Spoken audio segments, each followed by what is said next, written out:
menjelaskan tentang yang pertama, komitmen mutu, yang kedua, indikator komitmen mutu dalam pelayanan publik, yang ketiga, nilai dasar komitmen mutu, yang keempat, faktor penghambat pengembangan mutu, dan yang kelima, solusi untuk perbaikan komitmen mutu di instansi pemerintah saat ini.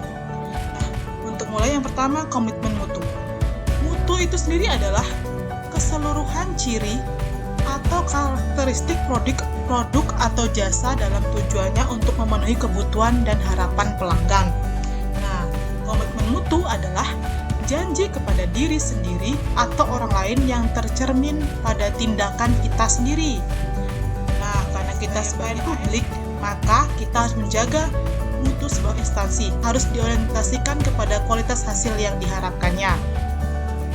Dalam bidang apapun kita bekerja, kita harus melakukannya dengan optimal agar dapat memberi kepuasan kepada publik. Untuk meningkatkan mutu pelayanan publik, maka terdapat 5 kualitas indikator pelayanan publik dalam komitmen mutu dan kinerja pegawai organisasi publik. Di antaranya, yang pertama, responsiveness atau daya tanggap, yaitu keinginan para pegawai atau staf dalam memberikan pelayanan secara cepat, tepat, tanggap, dan akurat.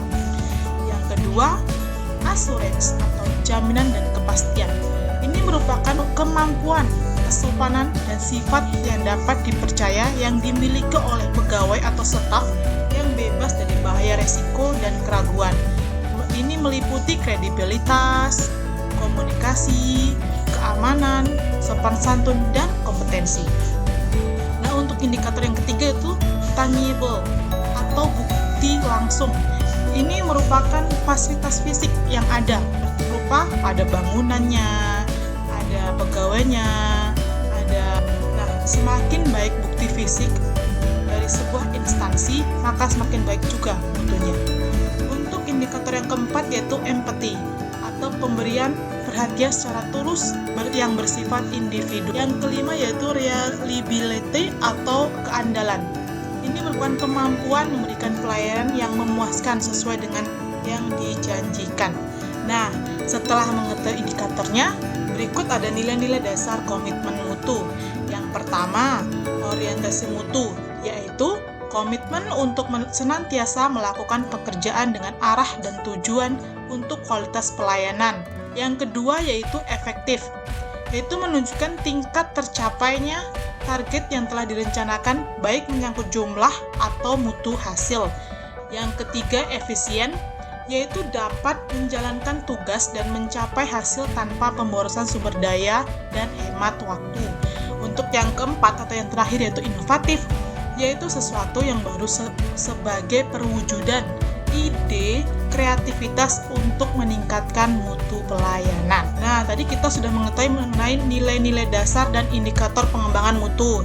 Sekarang kita ke faktor penghambat layanan mutu. Faktor penghambat layanan mutu yaitu yang pertama, tidak mau belajar. Yang kedua yaitu terjadinya kecurangan. Kecurangan ini dapat dilihat dari kecurangan birokrasi. Seperti kita ketahui saat ini, jika kita tidak memiliki uang, kekuasaan, maka akan sulit dalam mengurus birokrasi. Nah, setelah kita mengetahui faktor penghambat-penghambat tersebut, kita sekarang mencari ide, apa sih yang bisa kita tingkatkan mutu pelayanan di instansi pemerintah kita saat ini.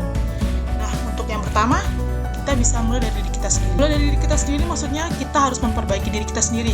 Kita ingat bahwa kita adalah abdi negara, kita ASN sebagai pelayan publik. Jadi kita harus meningkatkan mutu kita dengan mulai dari diri kita sendiri. Yang kedua, seperti yang penghambat tadi, lawan dari seperti yang penghambat tadi yaitu mau belajar. Ingat, negara kita sedang pengembangan dunia digital. Jadi kita harus mau belajar mengenai web atau apapun itu yang berguna untuk pelayanan publik dalam dunia digital. Dan kita menyosialisasikan kepada masyarakat. Untuk yang ketiga yaitu reformasi birokrasi. Memang cukup sulit untuk mengatasi birokrasi saat ini. Dan yang terakhir jangan lupa konsisten.